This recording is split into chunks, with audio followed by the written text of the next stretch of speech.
Baik, jadi tadi kita sudah mengetahui bagaimana sih contohnya pengulangan itu tuh kenapa kita harus pelajari gitu ya. Sekarang kita akan mempelajari itu lebih dalam gitu ya, latar belakangnya. Kenapa sih kita harus belajar pengulangan? Karena ada saat-saat di mana kita pengen program kita melakukan sebuah instruksi atau aksi yang dia itu akan diulang-ulang gitu ya. Nah, diulang-ulang ini adalah sesuatu yang buat manusia gitu ya. Kita bicara manusia dulu gitu ya. Manusia itu tuh ada kecenderungan melakukan kesalahan. Bayangin tadi saya jadi orang yang ngitung gitu ya, nulis dari 1 sampai 100. Bisa aja ada yang loncat gitu ya, 1, 2, 3, 4, 5, 6, 7, 8, 9, 10, mungkin 49 langsung 51 gitu ya. Atau misalnya bahkan ada yang keloncat dari katakan 56 tiba-tiba 58 gitu kan, atau 56 jadi 65. Pokoknya ada kesempatan di mana kita akan salah. Kenapa? Karena kita bosenan gitu.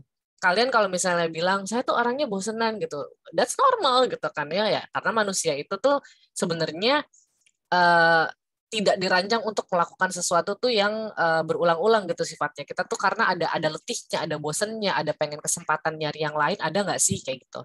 Sementara komputer itu tidak. Komputer itu mau disuruh dia berapa kali ngitung, berapa kali ngulang, performanya masih sama gitu ya.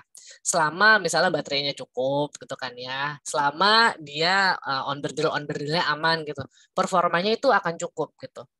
Nah, jadi komputer ini juga kan nggak cuma kayak komputer yang kalian hadapi sekarang gitu ya. Komputer itu lagi-lagi computing device itu macam-macam. Jadi kayak di pabrik gitu ya. Kenapa misalnya ada beberapa pabrik, banyak sebenarnya pabrik yang udah menggunakan robot gitu. Karena robot itu sekali diprogram dia akan nurut gitu ya, akan ngulang-ngulang.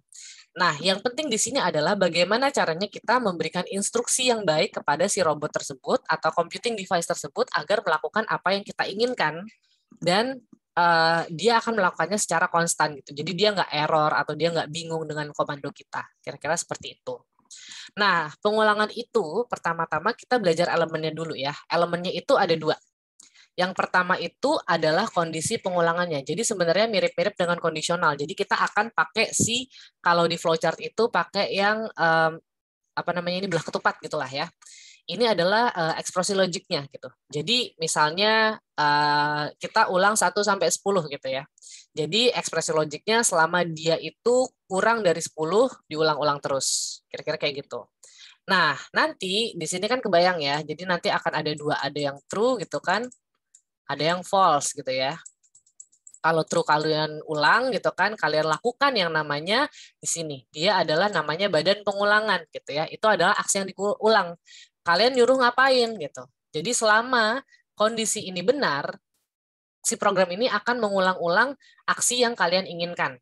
Sampai gitu ya, akhirnya dia itu kan di sini sini sini habis itu nanti dibalik lagi ke sini gitu ya. Ini akan keulang-ulang sampai akhirnya dia salah dan programnya berakhir. Kira-kira seperti itu.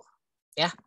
Jenis-jenis pengulangan kalau di Python itu ada dua jenis. Yang ini yang akan kita pelajari. Yang seperti tadi saya bilang gitu ya. Jadi ada dua jenis.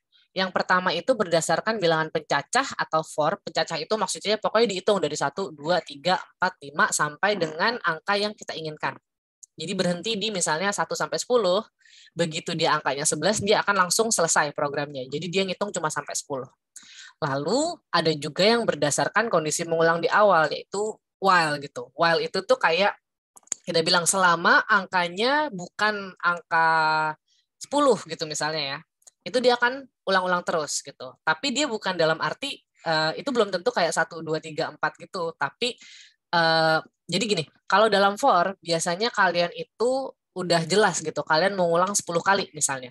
Tapi kalau while ini adalah kalian tuh nggak jelas mau ngulang berapa kali, tapi pokoknya program itu akan ngulang selama misalnya nanti kalian kasih kondisinya, selama misalnya angkanya bukan 3.000 gitu ya, ulang terus. Jadi kalian masukin angka 1, 2, 3, 400, 600 segala macam, selama angkanya bukan 3.000 dia akan keulang-ulang terus. Jadi selama dia bukan ini, ulang, kira-kira kayak gitu. Jadi itu untuk for dan while kurang lebih ya. Nanti kita akan pelajari lebih detail. Dan kita akan langsung ketemu di segmen selanjutnya. Jadi kita akan bicarakan contoh-contohnya satu-satu ya.